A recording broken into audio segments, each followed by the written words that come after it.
আসসালামু আলাইকুম। দৃষ্টিকোণ চ্যানেলে আপনাদের স্বাগত। আজ আমরা এমন এক ঐতিহাসিক বিজয় নিয়ে কথা বলবো যা শুধু একটি বিশ্ববিদ্যালয় নির্বাচন নয়, বরং বাংলাদেশের রাজনৈতিক প্রেক্ষাপটে এক নীরব বিপ্লবের ইঙ্গিত দিচ্ছে। ২৬ জুলাই ২০২৫ তারিখে অনুষ্ঠিত রাজশাহী বিশ্ববিদ্যালয় অ্যালামনাই অ্যাসোসিয়েশন রুয়া নির্বাচনে বাংলাদেশ জামায়াতে ইসলামী এবং ইসলামী ছাত্র শিবিরের অভাবনীয় জয়লাভ আগামী জাতীয় সংসদ নির্বাচনে তাদের অবস্থানকে কতটা সুদৃঢ় করবে তা নিয়ে এখন চলছে জোর আলোচনা। এই নির্বাচন কেবল একটি জয় নয়, এটি জামাত শিবিরের শক্তি ও সামর্থ্যের এক সুস্পষ্ট প্রমাণ, যা প্রতিপক্ষকে ফেলেছে গভীর চিন্তায়। আমাদের সাথেই থাকুন, কারণ এই ভিডিওর প্রতিটি মুহূর্ত আপনাদের জন্য নিয়ে আসবে নতুন তথ্য এবং গভীর বিশ্লেষণ। দীর্ঘ ৭২ বছর পর অনুষ্ঠিত রাজশাহী বিশ্ববিদ্যালয় অ্যালামনাই অ্যাসোসিয়েশনের নির্বাচন এক নতুন ইতিহাস সৃষ্টি করেছে। এই নির্বাচনে জামায়াতে ইসলামী ও ইসলামী ছাত্র শিবিরপন্থী প্যানেল প্রায় পূর্ণাঙ্গ বিজয় অর্জন করেছে, যা তাদের রাজনৈতিক প্রভাবের এক বিশাল দৃষ্টান্ত। অন্যদিকে বিএনপি পন্থী অ্যালামনাই সদস্যরা নির্বাচন বর্জন করে তাদের পরাজয় আগে মেনে নিয়েছিল। ঠিক যেমনটি তারা ডাকসু নির্বাচনের ক্ষেত্রেও একই অজুহাত দেখাচ্ছে, নির্বাচনের পরিবেশ নেই, নিরাপত্তাজনিত সমস্যা ইত্যাদি। কিন্তু বাস্তবতা হলো, তারা জানে যে এই নির্বাচনে তাদের জেতার কোনো সুযোগ নেই, আর তাই তারা নির্বাচন থেকে সরে দাঁড়িয়েছে। এই নির্বাচনে জামাত শিবিরপন্থী প্যানেলের এই বিশাল বিজয় মূলধারার গণমাধ্যমে ততটা প্রচার পায়নি যতটা এর গুরুত্ব দাবি করে। তাই দৃষ্টিকোণে আপনাদের সামনে এই গুরুত্বপূর্ণ তথ্যগুলো তুলে ধরতে চায়।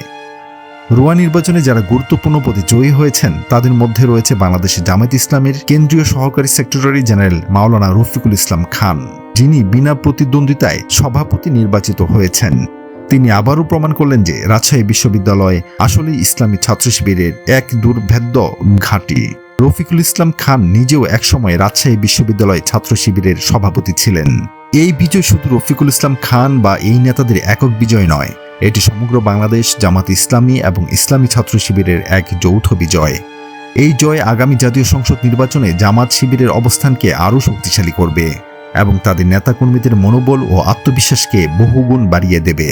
এই ফলাফল জনগণের মধ্যে এই ধারণা তৈরি করবে যে জামাত শিবিরও পারে। বিএনপি এবং ছাত্রদল কেন এখন স্থানীয় সরকার নির্বাচন বা ছাত্র সংসদ নির্বাচনগুলোতে অনীহা দেখাচ্ছে তা এখন স্পষ্ট। তারা জানে যে এসব নির্বাচনে তাদের বিজয় সুদৃঢ় পরাহত। তাই তারা পরিবেশ নেই বা নিরাপত্তাজনিত জটিলতা এর অজুহাত দিয়ে নির্বাচন পিছিয়ে দিতে চাইছে। অথচ বিশ্ববিদ্যালয়ের মতো জায়গায় যেখানে ভোট কারচুপির সম্ভাবনা খুবই কম, সেখানেই তারা পরিবেশের অভাব দেখছে। তাদের মূল লক্ষ্য দ্রুত একটি জাতীয় নির্বাচন, যেখানে তারা কোনোভাবে ক্ষমতা দখল করতে পারে। দর্শকবৃন্দ, এই রুয়া নির্বাচনে জামায়াত ও শিবিরের এই বিশাল বিজয় সম্পর্কে আপনার কি মতামত?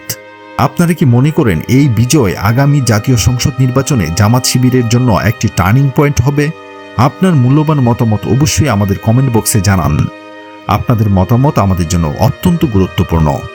আরও এমন বিশ্লেষণধর্মী ভিডিও পেতে দৃষ্টিকোণ চ্যানেলটি সাবস্ক্রাইব করে আমাদের পাশেই থাকুন। ধন্যবাদ।